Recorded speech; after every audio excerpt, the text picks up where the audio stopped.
الحمدللہ رب العالمین والصلاة والسلام علی سید الانبیاء والمرسلین نبینا محمد وعلی آلہ وصحبہ اجمعین، اما بعد۔ محترم سامعین کرام، شیخ محمد امان جامی رحمہ اللہ کی کتاب قرۃ اعین السلفیہ کے دروس کا سلسلہ چل رہا ہے۔ یہ کتاب جو کہ عقیدہ اور منہج پر ہے اور سوالات و جوابات کی شکل میں ہے، اردو ترجمہ بھی عقیدہ اور منہج کے نام پر اس کتاب کا ہو چکا ہے۔ شیخ محمد امان جامی رحمہ اللہ نے مسجد نبوی کے اندر جو درس دیتے تھے، اسی دوران آپ سے سوالات کیے جاتے تھے اور آپ اس کا جواب دیتے تھے۔ ان سب کو ایک جگہ اکٹھا کیا گیا ہے۔ جو سوال آج آپ کے سامنے ہے وہ دراصل غیر شرعی طریقے سے فیصلہ کرنے سے متعلق، کہ اگر کوئی غیر شرعی طریقے سے فیصلہ کرتا ہے،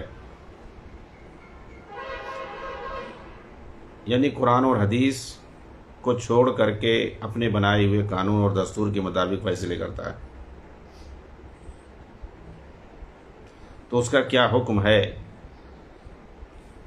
تو یہ بات یاد رکھیں کہ خوارج کے یہاں یہ کفر ہے، کیونکہ ان کے یہاں گناہ کبیرہ کا مرتکب کافر ہے۔ تو چونکہ یہ گناہ کبیرہ ہے کہ آدمی شریعت کو چھوڑ کر کے کسی دوسرے دستور کے مطابق فیصلہ کرے، عرف اور عادت کے مطابق فیصلہ کرے، یہ صحیح نہیں ہے۔ شریعت کے ہوتے ہوئے کسی اور کے مطابق فیصلہ کرے۔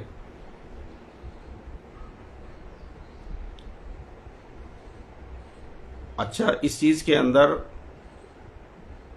چاہے وہ کوئی حاکم ہو وہ بھی شامل ہے، یا چاہیں کوئی عدالت کا قاضی اور جج ہو وہ بھی اسی میں شامل ہے،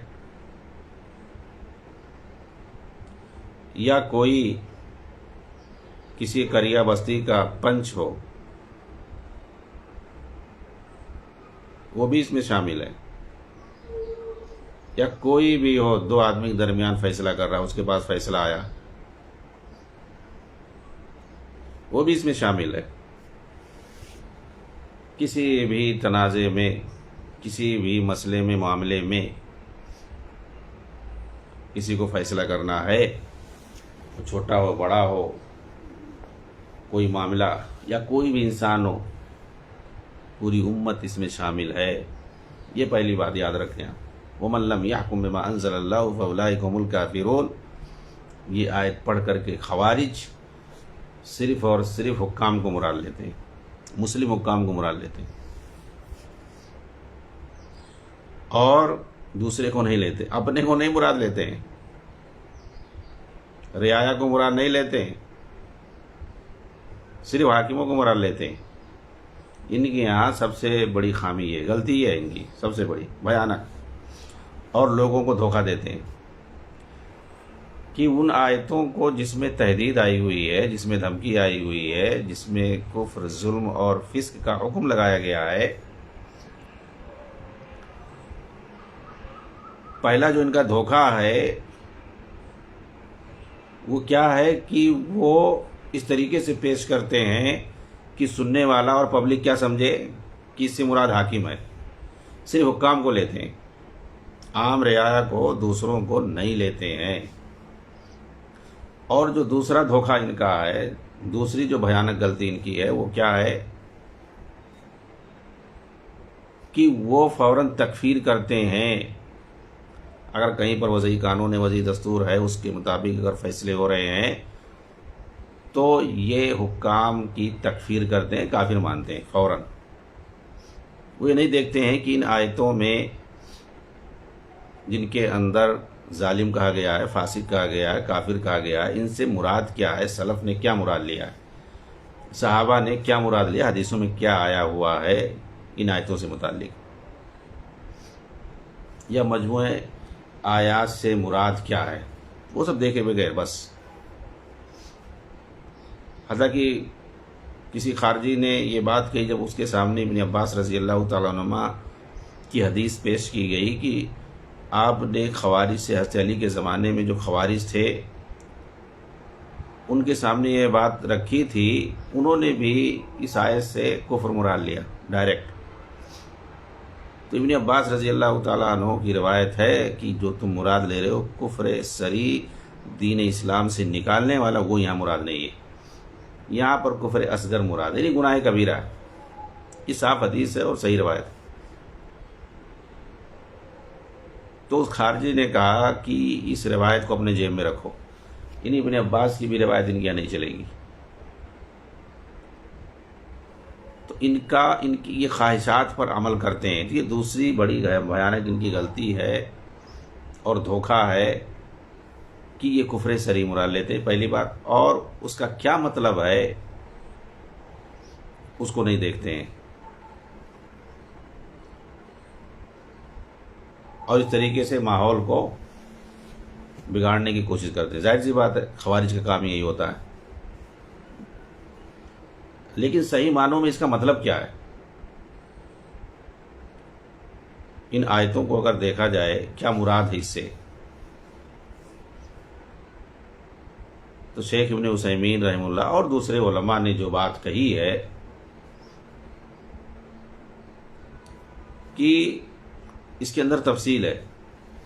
اب ڈاکٹر اسرار کو دیکھو، ان آیتوں کو اکثر پڑھتے ہیں اور اس انداز میں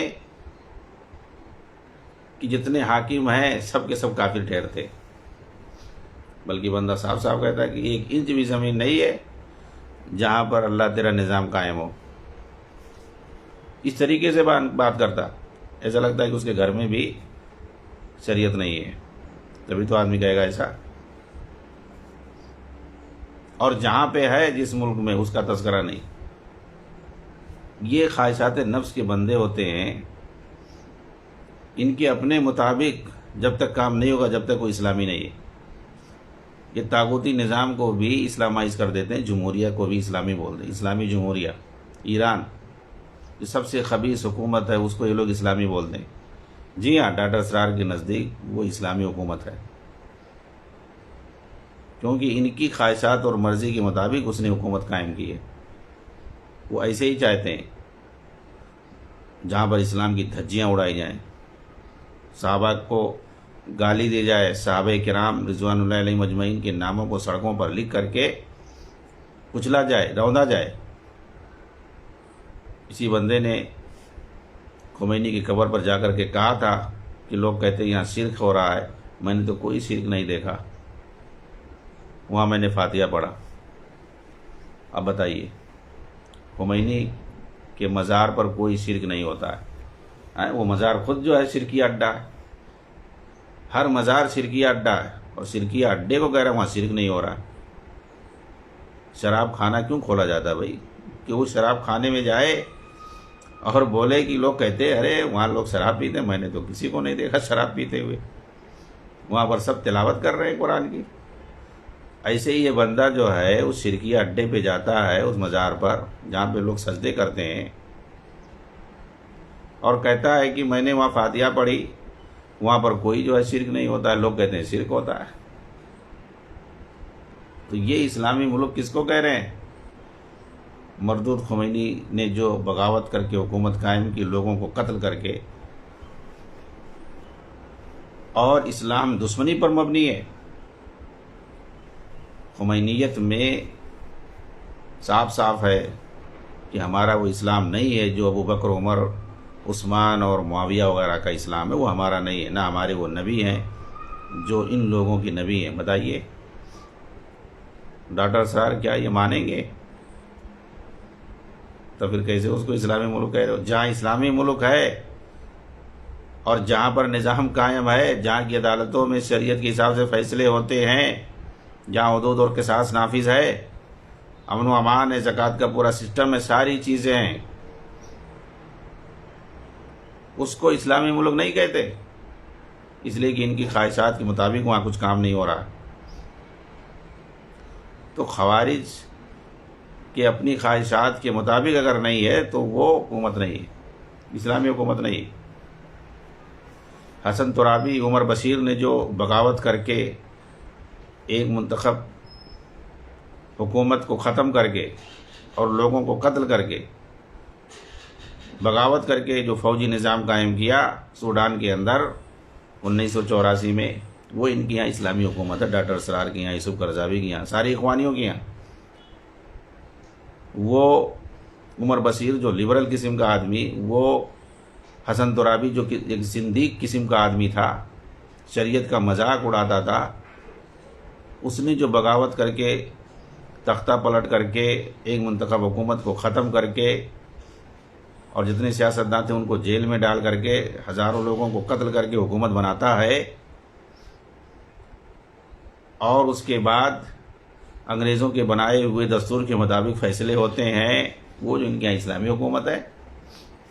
اچھا، دوسرے ملکوں میں اگر فوج حکومت کرے تو وہ طاغوت ہے، امریکہ کا ایجنٹ ہے۔ مصر کی فوجی حکومت کیا ہے؟ امریکہ کے ایجنٹ ہے، وہ طاغوت ہے۔ لیکن ان کے سوڈان کے اندر جو حکومت عمر بشیر نے قائم کی، حسن ترابی جیسے زندیق لوگوں نے حکومت قائم کی، وہ ان کے یہاں اسلامی حکومت، کیونکہ حسن ترابی اور یہ عمر بشیر یہ اخوانی تھے اور اخوانیوں کے لیڈر تھے سوڈان کے اندر۔ تو اخوانی جو حکومت قائم کرے، کیسے بھی قائم کرے، وہ کیا ہے؟ بغاوت کے ذریعے، قتل و خوریزی کے ذریعے سے، تو اسلامی حکومت ہے۔ ہاں، مصر میں جمال عبد الناصر نے جب حکومت قائم کی تھی تو وہ اسلامی حکومت تھی، اسلامی انقلاب تھا وہ۔ لیکن جب اخوانیوں کو لات مار دیا، اس نے سب کو اپنا الگ کہا کہ میں صرف تنہا حاکم رہوں گا، وزارہ میں جتنے وزارات ہیں کسی کو بھی حصہ نہیں دیں گے۔ ہاں ٹھیک ہے، جو وزارت الاوقاف ہے، دعوت وغیرہ کا کام جس میں ہوتا ہے، کہا یہ تم لوگ لے لو۔ تو ان لوگوں نے کہا، اس وقت حسن حزیبی جو مرشد تھے اخوانیوں کے، کہا کہ نہیں، ہم تو سارے وزارات میں حصہ چاہتے ہیں، وزارہ مالیہ میں، وزارہ داخلیہ، خارجیہ میں، ہر جگہ ہم حصہ چاہتے ہیں، یہ وزارت الاوقاف لے کے ہم کیا کریں گے؟ کہا کہ تم لوگ عالم ہو، داعی ہو، میں جانتا ہوں تم لوگ دین سے متعلق کام کرنا ہے تم لوگوں کو، تم یہ وزارت لے لو، ختم، اور باقی دنیاوی اعتبار سے جو کام کرنا ہے وہ سب ہم دیکھ لیں گے۔ تو غصہ ہو کر کے حسن حزیبی اپنی ٹیم کے ساتھ چلے آئے کہ نہیں، ہمیں نہیں چاہیے، یہ بھی نہیں چاہیے۔ کہا ٹھیک ہے، جاؤ۔ تو ایک حسن باقوری تھے، وہ بھی اخوانیوں میں سے تھے، جمال عبد الناصر نے ان کو پکڑا اور کہا کہ اس کو تم قبول کر لو، تم وزیر بن جاؤ، تم وزیر الاوقاف بن جاؤ، ان کو بنا دیا۔ تو حسن حزیبی نے ان کو اپنی پارٹی سے نکال دیا، اپنی جماعت سے نکال دیا۔ کہا کیسے قبول کر لیا؟ کہا زبردستی قبول کیا ہوں، مجبور ہو کر کے۔ کہا چلو نکل جاؤ یہاں سے۔ اب وہی جمال عبد الناصر جس کا ساتھ دیا تھا اخوانیوں نے مل کر کے، اور حکومت کے خلاف جو اس وقت شاہ فاروق کی حکومت تھی 1954 میں یا 52 میں، ان لوگوں نے اس حکومت کو ختم کیا، فوجیوں کو ملا کر کے کچھ حکومت کو پلٹ دیا، انقلاب برپا کیا اور حکومت قائم کر لی، اور ان لوگوں نے ساتھ دیا بغاوت میں۔ تو وہ اسلامی انقلاب تھا ان کے یہاں۔ جمال عبد الناصر اخوانی تھا، لیکن جب اس نے سب کو لات مار دیا تو وہی جمال عبد الناصر کیا ہو گیا؟ طاغوت ہو گیا، فوراً طاغوت ہو گیا۔ ان کو جب نکال دیا حکومت سے اور کہا کہ صرف تم لوگ چونکہ داعی ہو، عالم ہو، ماشاءاللہ، تم لوگ وزارت الاوقاف لے لو، تم لوگ دین کا کام کرو۔ وہ بھی اچھا مشورہ دے رہا تھا، لیکن ان کو سمجھ میں نہیں کہا۔ اس سے پتہ چلتا ہے کہ یہ لوگ دین کا صرف نام لیتے، کام نہیں کرتے۔ جی ہاں، اگر یہ لوگ مخلص ہوتے جو دین چلاتے ہیں، شریعت شریعت، تو اس نے تو صحیح کہا تھا بھائی۔ ان لوگوں کو مان جانا چاہیے کہ ٹھیک ہے ہم لوگ دین کا کام کریں گے، لیکن چونکہ دین تھوڑی ان کے یہاں، ان کے اصل مال ہے۔ ایسے ہی آتا ہے کہ جنرل ایوب نے سید مودودی کو بلایا اور کہا کہ کیا الیکشن میں تم آ رہے ہو اور 9 پارٹیوں کا اتحاد بنا کر کے میرے خلاف؟ ارے تم عالم ہو، مولانا ہو، ایسا کرو، سعودیہ کے اندر دیکھتے ہو مدینہ میں ایک یونیورسٹی قائم ہے، اسلامی یونیورسٹی، ایسے ہی تم اسلام آباد میں ایک یونیورسٹی بناؤ اور 2 کروڑ روپیہ وہ دے رہا تھا، کہا لو، اس زمانے میں 70 کی دہائی میں 2 کروڑ روپیہ کہا کہ یہ لو میں دیتا ہوں اور ایک یونیورسٹی قائم کرو، اسلامی یونیورسٹی۔ اور جیسے وہاں مدینہ میں یونیورسٹی قائم کی گئی ہے، پوری دنیا سے طلباء آتے ہیں، اسلام سیکھتے ہیں، دین سیکھتے ہیں، اسلامی علوم سیکھتے ہیں، اپنے ملکوں میں جا کے تبلیغ کرتے ہیں، ویسے ہی اسی طرز پر میں آپ کو ذمہ دار بناتا ہوں، یہاں پر ایک یونیورسٹی قائم کرو اور یہ کام کرو آپ، اور مزید جو پیسہ لگے گا مانگنا میں دوں گا حکومت کی طرف سے۔ اچھا مشورہ دے رہا تھا بھائی، اگر یونیورسٹی قائم کرتے، اسلامی یونیورسٹی، اور پوری دنیا سے طلباء پڑھتے، اچھا نام ہوتا، ملک کا نام ہوتا اور ان کا نام ہوتا، جماعت کا نام ہوتا۔ لیکن انہوں نے کیا کہا کہ تم مجھے پھنسانا چاہتے ہو، مجھے بیوقوف بنانا چاہتے ہو، اسی لیے تم نے مجھے بلایا تھا۔ چلے گئے اور اس کے بعد 9 پارٹیوں کا اتحاد قائم کیا، جس میں شیعہ بھی، جس میں بریلوی بھی، جس میں ہر طرح کے لوگ،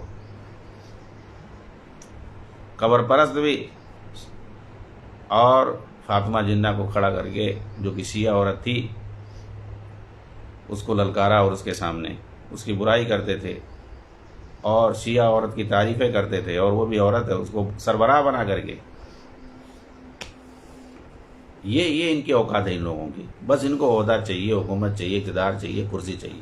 یہ لوگ دین کا صرف نام لیتے ہیں بس۔ ایسے ہی ٹیونس کے اندر انہوں نے 2011 میں وہاں بغاوت کر کے ملک کے اندر تباہی برپا کر کے حکومت قائم کی، اور وہاں کا جو حاکم تھا اس کو وہاں سے مار کے بھگا دیا، علی زین العابدین کیا نام تھا اس کا۔ اس کے بعد ان لوگوں نے 4 سال حکومت کی، ملک کو تباہ کر دیا، لوٹ کھسوٹ کر کے، اور ہر طرح کا جو ہے جتنے الٹے سیدھے قانون ہوتے ہیں سب بنا دیا، سب کو آزادی، ہر طرح کی آزادی۔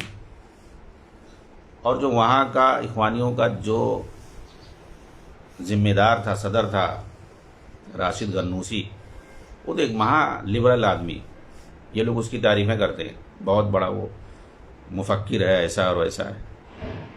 وہ کہتا کہ حکومت کی ذمہ داری نہیں ہے کہ کون کیا کر رہا ہے، کوئی شراب کھانے میں جائے، کوئی چرچ میں جائے، کوئی مسجد میں جائے، جس کی جو مرضی ہے وہ کرے، سب آزاد ہے عقیدے میں، دین میں۔ وہ ایسی بات کرتا ہے، اور وہی صدر ہے، وہی ملک کا حاکم ہے سب سے بڑا۔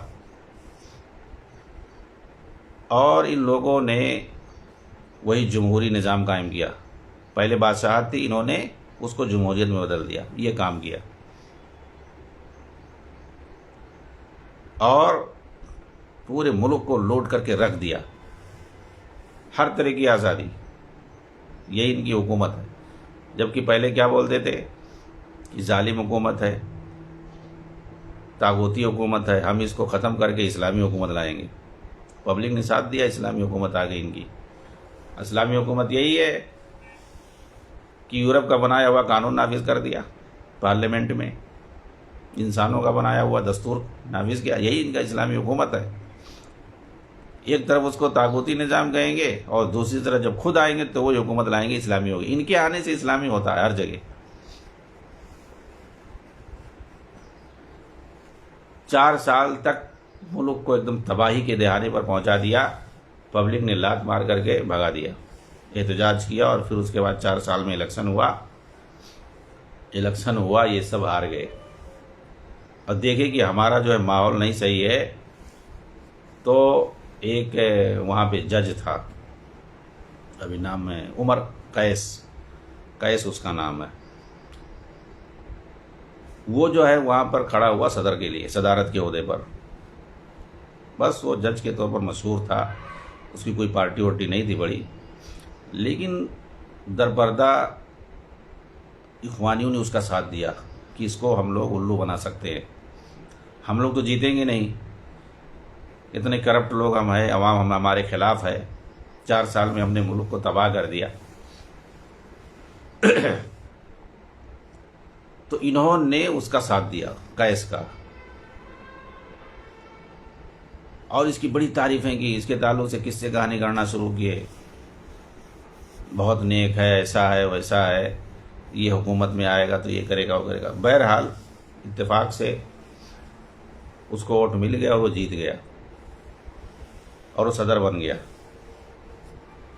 یہ لوگ ایک ایک سے قصے اس کے بتاتے تھے، اس کی نیکی کے، اور اس کے اچھے اچھے کہانی سناتے تھے کہ ہنستے عمر کی طرح سے کام کرتا ہے، رات میں گشت کرنے نکل جاتا ہے، کسی مجبور کو، کسی پریشان حال آدمی کو دیکھتا ہے تو خود جو ہے اس کا سہارا بنتا ہے، وغیرہ وغیرہ. یعنی ہنستے عمر رضی اللہ عنہ کی طرح سے.